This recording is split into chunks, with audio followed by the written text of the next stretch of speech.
네, 저는 지금 버우드 공원에 나와 있습니다. 여기 제가 있는 곳에서 한 15분 정도 걸어오면은, 천천히 걸어오면은 여기 공원이 있습니다. 호주에는 이렇게 공원들이 많이 있어요. 아마 제목을 보시고 어떤 분은 걱정하셔서 들어오시는 분들도 있고, 어떤 분은 야 진짜 잘 됐다 라고 생각하면서 들어오시는 분도 있고, 어떤 분은 저거 억울할 거다 라고 생각하시고 그래도 확인차 들어오시는 분들도 있을 겁니다. 예, 약간 억울성은 없지는 않습니다. 그런데 제가 동남아 여행을 하다가 들어왔고, 주로 또 산 곳은 베트남 다낭에 살았지 않습니까?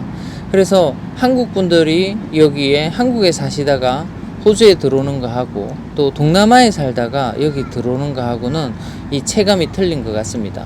저 같은 사람이 많이 없을 겁니다. 한국 사람들 중에서는 동남아에서 여기에 뭐 공부를 하거나 일을 하러 오신 분들은 많이 있을 겁니다. 그런데 그분들은 한국말을 잘 못하지 않습니까? 그래서 생활하는 부분들에 있어서의 체감 정도를 말씀을 드리니까 상당히 이게 재밌게 들리나 봐요. 안타까워 하시기도 하고, 그래서 호주에 와서 주변 분들에게 했던 얘기들을 말씀을 드리려고 해요. 정보는 되지는 않겠지만 재밌는 부분들이 될 것 같아서 한번 말씀을 드려봅니다. 제가 주로 산 곳은 베트남 다낭이니까 여행하면서의 물가하고, 베트남 다낭에서 살던 물가하고, 또 여기서 지금 사실은 여행을 한다기보다는 그냥 주거를 하고 있고, 여기서 구독자분들 만나고 이제 운동하면서 만나는 분들, 또 같이 살고 계신 분들, 이렇게 생활상을 보고 있는데요. 이게 얼마나 격차가 있는지 동남아에서 여기로 바로 오신 분은 없기 때문에 아마 실감을 못 하실 것 같아서 한번 오늘 말씀을 드려보도록 하겠습니다. 먼저 주거에 대해서 말씀을 드리면요, 이게 주거의 격차가 가장 크게 다가오게 됩니다. 그러니까 제가 베트남에 있을 때는요, 주로 제 방세를 얼마 정도 줬냐면, 뭐 이게 시기에 따라 달랐습니다. 코로나 이전에는 미화로 35불, 40불 이렇게 줬어요. 그것도 이제 제 친구가 있는 집에서, 제 친구가 아파트 렌트를 옛날에 했었어요. 그래 조금 깎아줘서 그 정도였습니다. 코로나 이전에는 비쌌어요. 물론 이제 거기의 방의 넓이는 좀 넓었어요. 이렇게 초기 제 유튜브를 보신 분은 아시겠지만 침실이 따로 있고, 또 이제 거실이 있고, 거실에 이제 조그만한 부엌도 있고 화장실도 이렇게 개인으로 쓰는 공간이었어요. 이제 그 정도 공간이 코로나가 지나고 나서부터는 어느 정도였냐면 한 30만 원 정도 했습니다. 우리나라 돈으로. 그런데 이제 여기 와서 제가 주당 지불하는 돈이 250달러예요. 호주 달러로. 그렇게 되게 되면 우리나라 돈으로 한 뭐 22만 원 정도 되겠죠. 환율이 그때그때 바뀌니까 참고를 하시고요. 그런데 이 공간이 문제입니다. 주당 그 정도 주고, 어떻게 보면 한 달 되면 제가 한 80만 원을 이상을 주는 거죠. 85만 원, 90만 원 정도를 지불하는 방인데, 이 방의 넓이는 진짜 좁아요. 제가 이렇게 살면서 그렇게 좁은 싱글 침대에 자본 적이 없어요. 조금 움직이면 떨어질 것 같은 그 정도의 좁은 싱글 침대입니다. 근데 제가 여행을 하면서 머문 곳이나 아니면 베트남에서 머문 곳들은 대부분이 이제 그냥 더블 베드도 아니고 퀸 사이즈 아니면 킹 사이즈 베드에 계속 있었어요. 이게 격차가 어느 정도 나냐면, 만약에 내가 베트남에 있을 때는 아니면 동남아에 있을 때와 똑같은 사이즈의 방을 여기에서 구한다 라고 하게 되면은 아마 한 150만 원 정도 줘야 되지 않을까 라고 생각을 합니다. 얼마 전에 구독자분 집에 갔는데, 그분이 이제 오래 계셔서 그나마 180만 원 주고 있었으니까 그게 한 200만 원 한다 라고 하게 되면, 내가 베트남에서 지냈던 그 정도 크기의 방을 여기서 구하려고 혼자 화장실 쓰고 혼자 이렇게 독립적인 공간을, 거실 공간을 가지고 이렇게 하게 되면 한 150만 원 정도를 주지 않을까라고 생각을 합니다. 생활하는데 제일 민감한 부분이죠. 옛날에는 혼자서 생활했는데 여기는 부엌도 그 다음에 화장실도 같이 써야 되는데, 심지어 몇 배의 돈을 내야 되는 이런 부분들은 정말 이게 크게 다가옵니다. 여기 와서 동남아를 여행할 때도 제가 어떻게 보면 한 3만원에서 5만원 사이의 방을 얻었었는데요. 그때 이 방을 제가 불평을 많이 했었습니다. 그래도 거기 이 방은 지금 제가 생활하는, 호주에 가서 생활하는 방들보다도 넓고 깨끗하고 화장실도 혼자 쓰고 그런 방이었어요. 동남아에 사시다가 여기 오게 되면 진짜로 피부로 그것도 매일 생활로 느끼는 부분이 뭐가 있냐면 이 주거의 이 차이입니다. 주거의 차이. 제가 돈이 많으면 한 달에 200만 원 되는 독립적인 공간을 구하고 싶죠. 근데 한 달에 주거비만 200만 원 쓴다라고 하게 되면 네, 열심히 일해야 될 것 같아요, 여기서. 그래서 지금 제가 아무 일도 안 하고 있기 때문에 그건 불가능한 것 같고요. 지금 유튜버 수익으로는 뭐 어떻게 계산하든 마이너스입니다. 그 다음으로 이제 제약을 받는 부분들은 식비입니다. 식비. 소비를 하고 먹고 싶은 걸 먹는데 베트남에서 생활할 때는 거의 먹고 싶은 걸 그냥 찾아가서 먹었어요. 뭐 이렇게 돈을 생각해 본 적이 거의 없어요. 그게 이제 내가 잘 살아서가 아니라 거기의 음식값이 싼 거죠. 베트남에서는 우리의 한식집이 약간 높은 음식비를 지불하는 곳입니다. 그런데 그게 얼마였냐면 보통 7,000원에서 만원 사이입니다. 한 끼 정도의 식사가. 현지식을 먹게 되면 정말 1,500원, 2,000원, 또 비싸면 한 2,500원 정도의 한 끼가 해결되게 되거든요. 그런데 여기 와서는 그런 게 안 되기 때문에 제가 제일 싫어하는 게 뭐냐면은 옛날에 한국에 있을 때 제가 요리나 이런 조리나 이런 부분들을 많이 했었어요. 우리 아들도 이렇게 밥을 챙겨주고 했고 저도 밥을 많이 먹었기 때문에. 근데 오랫동안 그런 조리나 요리를 하다 보니까 베트남에 와서는 요리를 하기 싫더라고요. 그래서 거의 하지 않았습니다. 코로나로 인해서 격리되는 구간 말고는 거의 요리를 하지 않았고 부엌도 제가 거의 쓰지를 않았습니다. 여기 와서는 안 쓸 수가 없습니다. 이걸 세 끼를 사 먹게 되면은요, 이게 뭐 싼 걸 먹어도 한 끼에 한 20불 정도 하니까 하루에 60불이 그 식비로 나가게 됩니다. 제가 커피도 마시는데 커피는 한 번 아니면 2번 정도 이제 커피를 사 먹게 되고요. 커피는 한 5, 6불 정도 하게 됩니다. 베트남에서 마시는 것처럼 내가 먹고 싶은 것을 먹고 커피도 마음대로 먹고 하게 되면은 하루에 7만 원 정도가 나가게 됩니다. 그냥 이게 사치하는 식비가 아니죠. 그냥 에브리데이 나가는 식비가 그 정도 되기 때문에 그 정도를 소비하게 되면 37, 20일 하게 되면 어떻게 됩니까? 이 식비만 210만 원이 나가요. 그래서 이게 너무 크기 때문에 제가 이제 집에서 조금씩 조리를 해가지고 먹습니다. 물론 밥은 별로 하고 싶지 않아가지고 그래도 식빵도 사다 놓고 그 다음에 이제 시리얼도 사다 놓고 우유도 사다 놓고 가끔씩 뭐 이렇게 주스도 사다 놓고 해서 사가지고 한두 끼 정도는 집에서 해결을 하게 됩니다.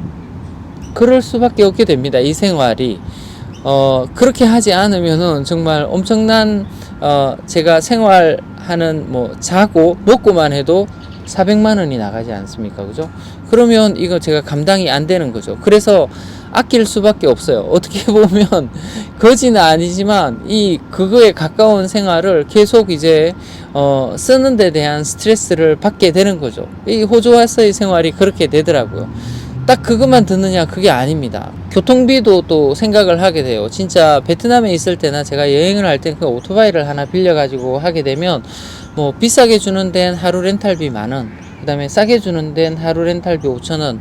베트남에서는 오토바이가 있었으니까 기름값은 일주일에 5,000원이면 충분하게 됩니다. 그래서 거의 교통비는 생각하지 않고 살았는데 여기는 걷고 타고, 제가 운동하러 갈 때도 버스 타고 가끔씩 우버 타고 이렇게 하게 되면 교통비로도 엄청 많이 나갑니다. 이 생각하지 않던, 제가 신경을 거의 쓰지 않던 교통비에 대해서도 이제 신경을 쓰면서 소비를 해야 되는 게 되게 되더라고요. 그래서 여기의 대중교통비도 싸지가 않습니다. 이렇게 환승을 하게 되면 유리한 점 이런 부분들이 없어요. 그냥 똑같이 갈아타더라도 말은 환승이지만 똑같이 한 번 한 번 페이를 하게 됩니다. 그래서 한 4번, 5번 이래 타고 다니게 되면 거의 한 2만 원 정도의 대중교통비가 들어가게 됩니다. 우버 한번 탔다고 그러면은요, 최소한 20불, 30불이 들게 되니까 그건 되도록이면 안 타려고 하지만 또 가끔씩 탈 때가 생기더라고요. 그래서 이 교통비도 하루에 만약에 2만 원이 든다. 2만 원 정도 안 들죠. 많이 안 다니면. 그런데 2만 원 들고 이게 토일 안 다니고 해서 뭐만 움직이게 되면 이 돈이 상당히 커지게 돼요. 그리고 제가 여행을 오면서 이 옷이나 이런 것들을 챙겨오지 않았어요. 물론 이제 베트남에 전화를 해서 붙여달라고 하게 되지만 아직까지 제가 결정을 한 게 아니라서 여기 조금 더 있어 볼까라는 생각이 짙지만은 그래도 확정을 하지 않아서 이제 그거를 하기가 좀 힘들어요. 거기 있으면 또 가지고 가야 되니까.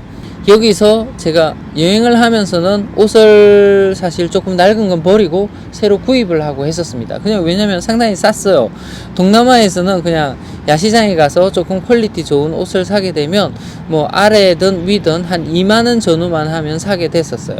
그래서 아래 위로 하게 되면 3만원 4만원 정도 이렇게 옷을 구입할 수 있었는데 여기 와서 옷을 사러 왔어요. 그런데 진짜 우리 구독자분이 가르쳐준 싼 곳을 제외하고는 옷값도 이게 만만치가 않습니다. 제가 그래서 여기의 아마존이라는 그 앱을 깔았어요. 이렇게 온라인으로 주문하면 좀 쌀까 해서. 근데 온라인으로 조회해봐도요, 싼 것도 있지만 제가 구입하고 싶은 것들은 뭐 100불 넘어가는 거는 그냥 넘어가는 거예요. 그러니까 100불이면 10만원이지 않습니까? 그래서 제가 옷의 소비를 한국에 있을 때는 뭐 10만원, 20만원짜리 옷도 샀지만 그런 소비를 하지 않은 지가 한 7년 가까이 됐어요. 그냥 베트남에서는 거의 뭐 옷은 아무리 비싸도 3만원을 넘어가지 않았거든요. 그래서 퀄리티도 나쁘지 않았어요. 그래서 그런 쇼핑에 대한 쇼핑 남자라서 많이 하지도 않지만 여기는 이제 점점 지금 딱 우리나라 초가을 날씨예요. 그런데 조금 저녁이 되게 되면 조금 쌀쌀해지고 이제 겨울로 접어들게 됩니다. 여기도 겨울 옷이 필요하게 돼요. 그러면 그런 것들을 옛날에는 마음 놓고 쇼핑을 했는데 쇼핑하는데 제일 손이 떨려요. 이걸 누를까 말까 한참 고민하고 아니다 참자, 옷 뭐 똑같은 거 열심히 빨아서 입으면 되지 라는 생각을, 제가 평생 해오지 않았던 생각을 지금 하고 있습니다. 그 정도로 이 호주의 물가가 약간 부담이 되기는 합니다. 거지 같은 생활은 아니지만 진짜 거지 비슷한 생활을 해야 되나, 왜 하지 않았던 그런 절약 정신을 발휘해야 되니까 그걸 펑펑 쓰고 살지는 않았지만 뭔가를 계속 절약해야 되는 제 삶의 시기는 없는데, 어떻게 보면 내가 사는 거나 아니면 소비하는 거나 이런 부분들을 제일 이제 절약하면서 써야겠다라고 생각하는 게 이 3주째 접어들고 있는 이 호주 생활인 것 같습니다. 그게 아마 한국에서 와서가 아니라 제가 동남아에서 이렇게 바로 오다 보니까 느끼는 것 같습니다. 그런데 동남아 친구들은 얼마나 더 크게 느낄까도 생각해 봅니다. 그래도 저는 동남아에 살았지만 동남아 친구들보다는 조금 이제 소비를 많이 하고 살았고 비용도 훨씬 몇 배를 쓰고 살았는데, 그 친구들은 여기 와서 얼마나 이게 그 살 떨리는 물가일까를 생각해 보면은 저는 양호하다라고 생각이 되기도 하기는 합니다. 이제 이렇게 내가 생각을 하면서 소비를 해야 되고 또 아껴 써야 되고 하다 보니까 호주의 날씨나 호주의 이런 뭐라 그러죠, 이거 인프라는 너무 잘 돼 있습니다. 진짜 잘 돼 있는데도 불구하고 제 이제 삶의 질이 이렇게 좋아지지 않습니다. 얻을 수 있는 학생비자나 이런 걸 얻어가지고 조금이라도 일을 하고 유튜브를 병행하면서 하다 보면은 이런 게 덜 부담될 수도 있는데, 그렇게 하지 않는다라고 하게 되면 이 삶의 질이 계속 여기에서 유지된다라고 하게 되면 저는 호주를 떠나야겠죠. 호주를 떠나서 동남아로 가야 마음적으로는 또 소비를 하는 데 있어서 이렇게 걱정을 하지 않고 소비가 될 것 같아요. 전체적인 삶의 질이 여기 와서 훨씬 더 나아져야 되는데, 호주에 와서 저 개인적으로 보게 되면은 제가 쓸 돈이 풍부하게 없고 제가 생각하는 돈보다 많은 걸 소비하면서도 제가 동남아에서 막 돌아다니면서 소비하는 정도의 한 5분의 1 정도를 소비하는 것 같아요. 그런데도 비용은 훨씬 더 많이 들고 있으니까 이게 호주 생활이란 게 일을 하지 않고 또 일을 하면서도 돈을 많이 벌지 않게 되면은 제가 한국에서 생활했던 것처럼 경제적인 부분들을 계속 걱정을 하면서 살아야 되지 않을까라는 그런 생각이 들게 만드는 지금의 시점입니다.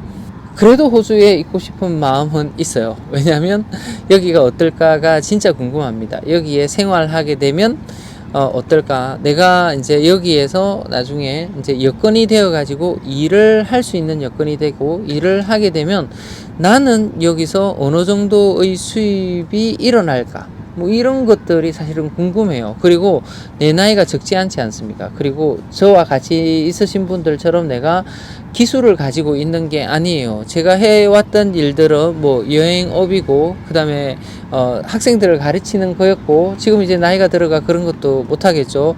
유튜브를 하는데 유튜버가 이 조회수가 많이 급감했어요. 이 조회수의 급감을 많은 분들이 걱정을 하시고 또 분석도 해주시고 하는데, 이건 당연하게 생각을 했었습니다. 왜냐면 저희 모든 구독자들이 베트남 기반이었고 동남아 기반이라서 내가 여유가 있을 때 동남아에 몇 달 살아볼까, 아니면 동남아에 여행 가볼까 라고 생각하시는 분들이 대부분인데, 호주까지는 여러 가지 상황으로 이제 미치지 않는 거죠. 호주를 많이 와보신 분들도 동남아보다는 훨씬 적으시고요. 거리가 멀고 비용이 많이 들고 하기 때문에. 그래서 그냥 제 유튜브를 어리상 봐주시는 분들도 계시지만, 그래도 생활에 딱 접목해서 나도 갈 수 있는 곳이고, 나도 마음만 먹으면 얼마든지 갈 수 있는 곳하고, 여기 비행시간이 10시간이 넘어갑니다. 그러면은 그 비행시간, 비용을 빼고 비행시간도 부담이 되고, 오게 되면은 짧게 머물더라도 많은 비용을 지불해야 되는 이런 여행지를 택하지는 않겠죠. 그래서 관심이 떨어지고 하기 때문에 조회수가 주는 거는 어쩔 수 없습니다. 저도 감안하고 있었고요. 왜냐면 제가 여행을 쭉 하면서 조회수가 계속 이래 줄어드는 것을 이제 피부로 느끼고 있었어요. 왜냐면 이제 점점점 많은 분들이 가보지 않은 곳들을 계속 가다 보니까 이게 자기가 같은 곳을 더 보고 싶어 하는 게 이렇게 인지상정입니다. 호주를 못 와서 후회하는 사람은, 어떤 사람이 호주를 못 와서 후회하냐면, 호주에 옛날에 한번 와봤는데 다시 여기 오고 싶다라고 했는데 못 온 사람이 후회를 하지, 한 번도 안 온 사람이 여기에 못 와서 후회를 하는 경우는 거의 없다고 보면 됩니다. 이제 그래서 그런 여러 가지 요인들로 조회수도 줄고 수익도 줄고 하게 되지만, 제가 여건이나 이런 부분들이 합법적인 부분들이 되게 되면은 한번 호주에서도 저도 조금 있어 보고, 호주의 생활이 이제 제가 듣는 거랑 여러 사람을 못 만나봤지 않습니까? 저를 만나는 구독자분들은 그래도 다 여유가 있으신 분들이신 것 같아요. 그래서 이제 저한테 연락을 하시고 또 도움도 주시려고 하고 이렇게 하시는 분들이고, 이제 호주 생활에 꼭 성공하신 분들 말고도 계시지 않습니까? 짧은 기간 이제 여기 와서 살아보려고 했지만 돌아가시는 분들은 또 의견이 다를 수도 있으니까, 제가 한번 호주 생활을 체험하고 해보고 싶은 그런 부분들도 있습니다. 현재 이제 저의 호주 생활은 거의 이제 생활의 수준을 한국 분들을 100% 놓고 본다 그러면 저 꼴찌 정도에 있을 것 같습니다. 왜? 뭔가를 쓰는데 항상 돈을 생각하면서 써야 되는 처지이니까, 거지 정도는 아니지만 거지에 가까운 생활을 요즘 하고 있습니다. 재미로 드린 말씀이니까 너무 팩트나 뭐 이런 부분들을 체크하시려고는 하지 마시고요. 그냥 제가 동남아의 삶과 이게 호주의 삶, 이런 부분들이 얼마나 격차가 있는지를 오늘 한번 말씀을 드려봤습니다.